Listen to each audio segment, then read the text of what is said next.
सो आपकी एक वीडियो में बताया था कि पहले आप मोटे हुआ करते थे, फिर एक एग्जाम्पल दिया था कि chewing food 32 times one byte, तो उससे ही काफी डिफरेंस है और आप अच्छा फील करने लगे।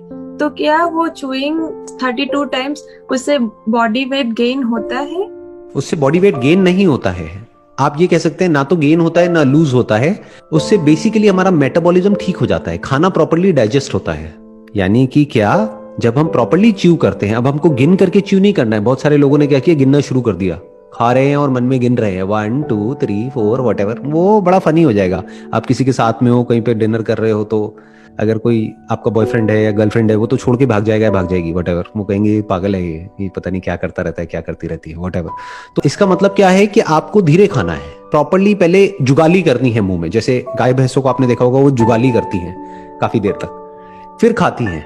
You should give time to your meal, क्योंकि अल्टीमेटली जो भी आप काम कर रहे हो, कर क्यों रहे हो?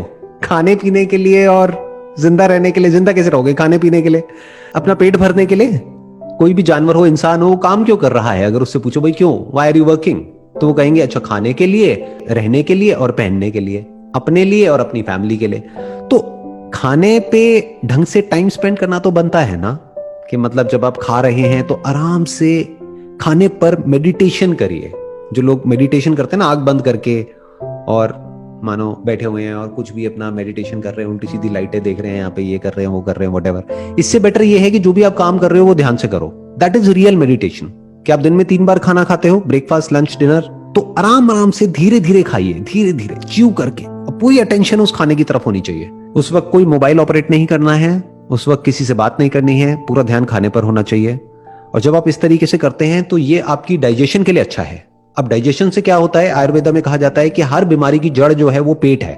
आज धीरे धीरे जो एलोपैथी है वो भी यही बात कह रही है कि ब्रेन में जो केमिकल्स की जो प्रॉब्लम होती है ना, जैसे मान लो किसी को डिप्रेशन है, क्लिनिकल डिप्रेशन है, तो वो किस वजह से, प्रॉपर्ली सेरोटोनिन नहीं मिल रहा है ब्रेन को। तो वो सेरोटोनिन जो प्रोड्यूस होता है, majority of it is produced in the gut, यानी स्टमक।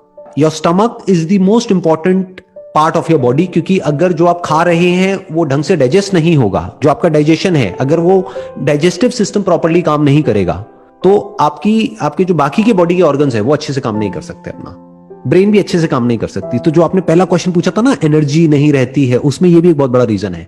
हम क्या करते हैं, हम कुछ भी जंक फूड उठाया और खाया और निगल लिया उसको।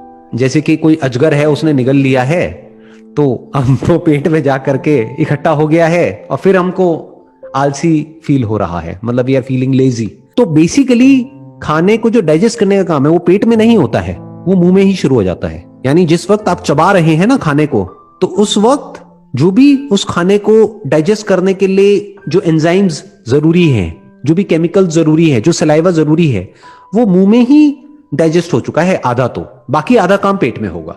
पूरा काम आपने पेट को दे दिया तो गड़बड़ हो जाएगी। मतलब digestion 50% is in your mouth and 50% is in your stomach.